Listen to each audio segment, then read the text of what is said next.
most people think of Japan, the image that pops up is Tokyo's neon skyline, bullet trains cutting through the city, and bustling food stalls.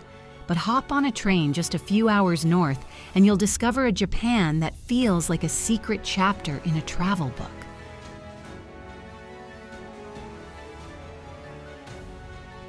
A land of misty valleys, wooden ryokan, and steaming hot springs that have been soothing travelers for centuries.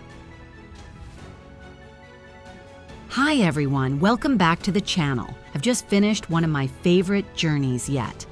Traveling by train across Yamagata Prefecture, a region in northern Japan blessed with dramatic mountains, old hot spring towns, and some of the friendliest people I've met.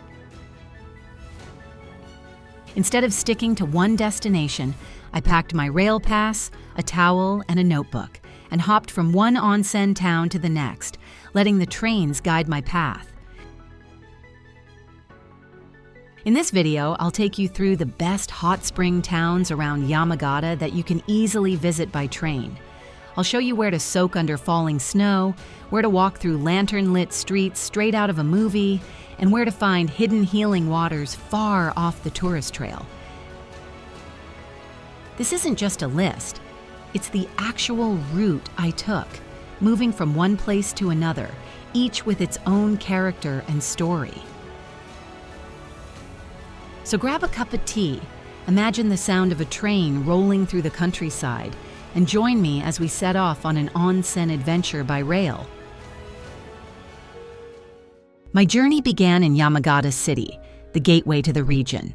From here, I boarded a local train on the JR Senzan line, and within 40 minutes found myself at the base of Mount Zao. A short bus ride from the station took me up winding mountain roads to Zao Onsen, one of Japan's oldest and most famous hot springs. The first thing that hit me when I stepped off the bus was the smell, a sharp sulfuric scent carried by the crisp alpine air. It's a smell that says, "You're in real onsen country now."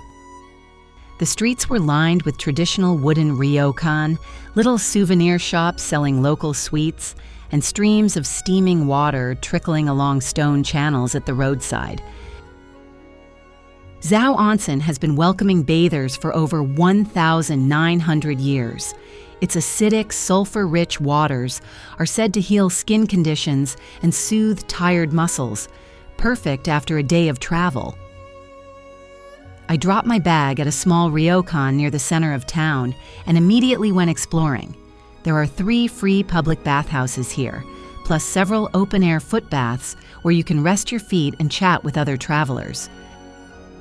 In winter, Zao transforms into a ski resort famous for its snow monsters, frost-covered trees that look like frozen ghosts lining the slopes. That night, I soaked in an outdoor Rotenboro while snowflakes drifted down and pine trees framed the view. The hot mineral water stung at first, then melted every ounce of tension out of my body. I went to bed that night feeling like I had stepped back into an older, slower Japan. The next morning, I took a train from Yamagata Station to Oishida Station, the nearest stop for Ginzan Onsen.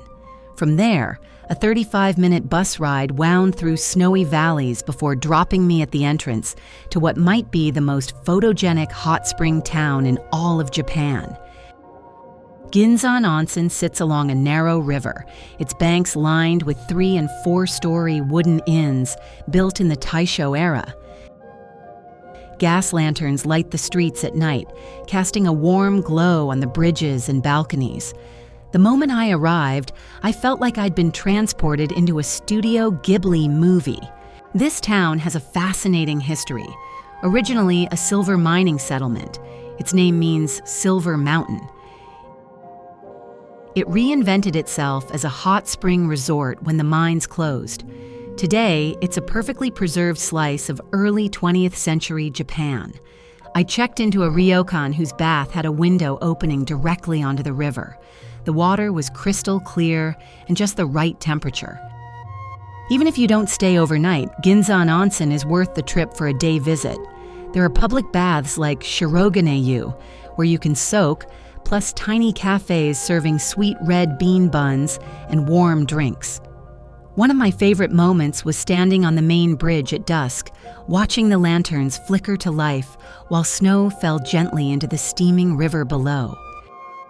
Later, I explored the Shirogane Waterfall just a short walk from the center, a reminder of the town's mining past. By the time I left, I felt as if I'd stepped into a living painting, one foot in history and the other in a dream. After leaving Ginzan Onsen, I headed back south to Tendo City, an easy train ride from Yamagata. This town is known not only for its hot springs, but also for its centuries-old connection to shogi, Japanese chess. When I stepped out of the station, I immediately saw giant wooden shogi pieces decorating the sidewalks. Tendo produces over 90% of Japan's handcrafted shogi pieces, and the town celebrates this heritage everywhere you look. Even some ryokan rooms are decorated with shogi motifs. Tendo Onsen itself is a cluster of hotels and bathhouses right in the city center. Unlike the mountain resorts, it feels more local, a place where business travelers, families, and retirees mingle in the baths. The hot spring water here is gentle, slightly alkaline, and leaves your skin feeling smooth. I decided to visit one of the public bathhouses used mainly by locals. Inside, the atmosphere was relaxed and communal. People chatted softly while soaking.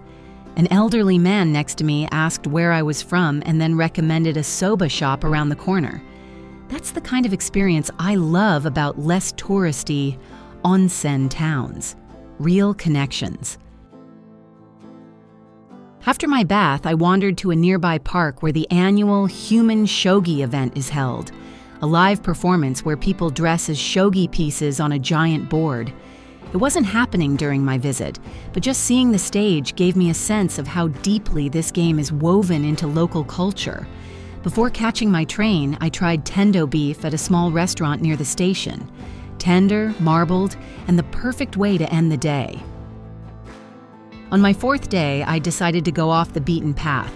From Yamagata City, I took a train and then a local bus into the mountains to reach Hijiori Onsen, a secluded hot spring village with a history stretching back over 1,200 years. Nestled in a deep valley surrounded by forested hills, Hijiori feels like a time capsule. There's no big commercial strip here, just a handful of old-fashioned inns, a couple of tiny restaurants, and a few public baths fed by natural springs. Its waters are especially known for their healing properties, and many Japanese people come here for long stays to recover from illness or stress. Arriving early in the morning, I watch locals walking to the communal bathhouses carrying small buckets, chatting with their neighbors. I join them at one of the free public baths, a wooden building with sliding doors and an outdoor pool looking onto misty pine trees. The water was hot but not overwhelming, and the atmosphere was so quiet I could hear the river below. Afterward, I strolled through the village and stopped at a small shop selling local pickles and handmade crafts.